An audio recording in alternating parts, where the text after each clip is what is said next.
Hello, Wildcat fans. This is Art Coley, along with our playoff analyst, Lennon Coley, to give you the breakdown so you'll know what it means for our Wildcats as we march towards Temple High School's 9th championship appearance and our quest for that 3rd state title. So here we are, Lennon. Round 3, Texas High School playoffs, 5A Division I. Give us an overview.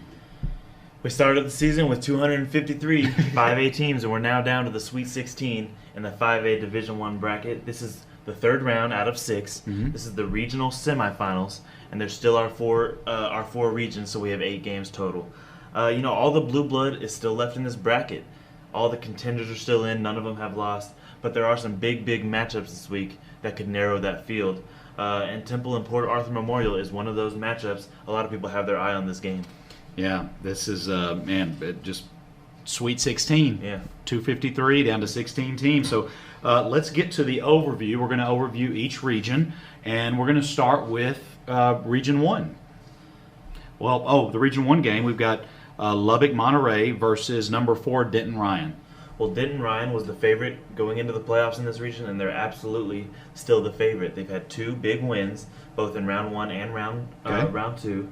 But Lubbock Monterey, is one of my challengers to Denton Ryan. They had a big win in round 2, but I still like Denton Ryan. I still like Denton Ryan in the region, so I like Denton Ryan by 10 this week. Okay, so you're sticking with Denton Ryan. The other Region 1 game is number 10 Lubbock Coronado and Colleyville Heritage. Well, Tell us about it. And Heritage had a big win in round 2, one of the best wins of any team. They were really not on the radar before the playoffs started, but Lubbock Coronado is another one of my challengers to Denton Ryan in this region. They're the 2nd highest ranked team in this region behind Denton Ryan.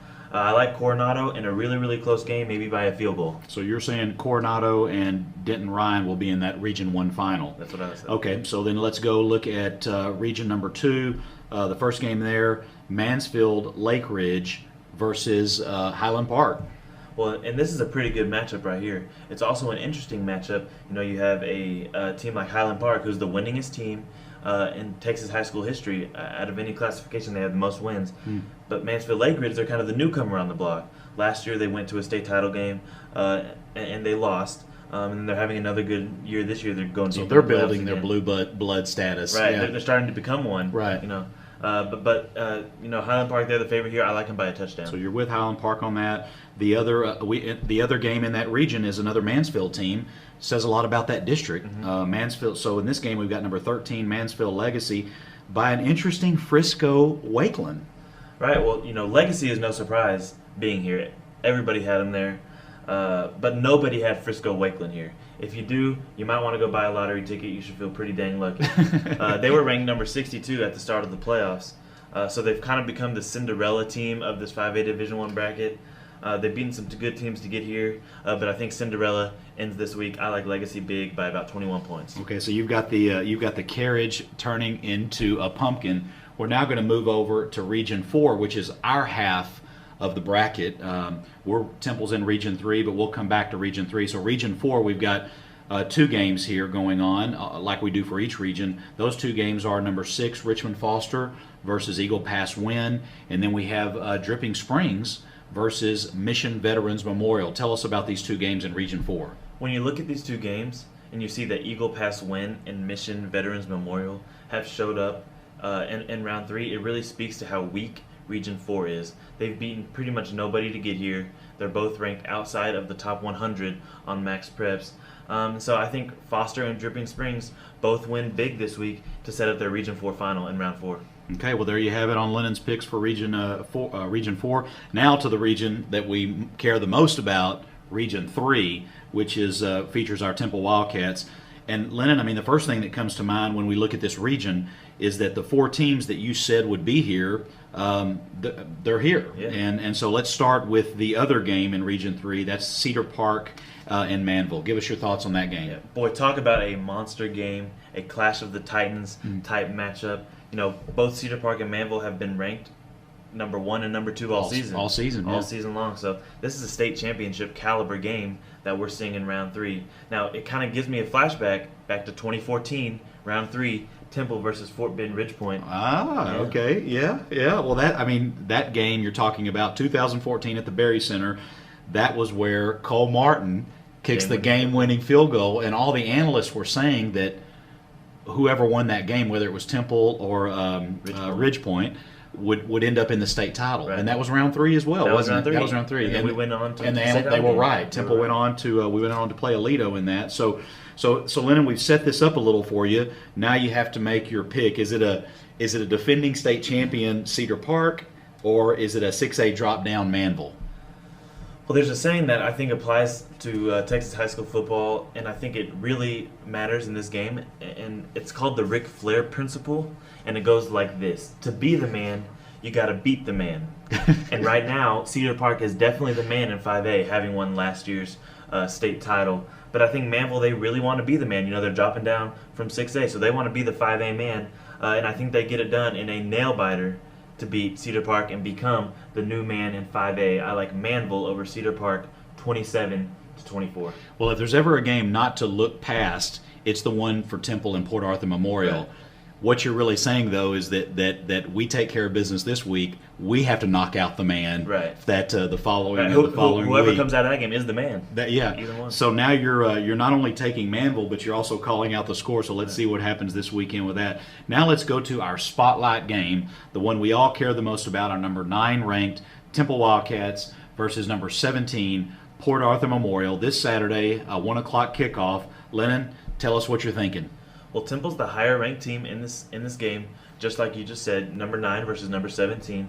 But they are in no way a big favorite. This is going to be a battle all the way into the fourth quarter. And so far in the playoffs, our tough regular season schedule has really started to pay dividends with our close games with Midway, Waco, College Station, Bryan. I mean, name any team, we had a close game with them.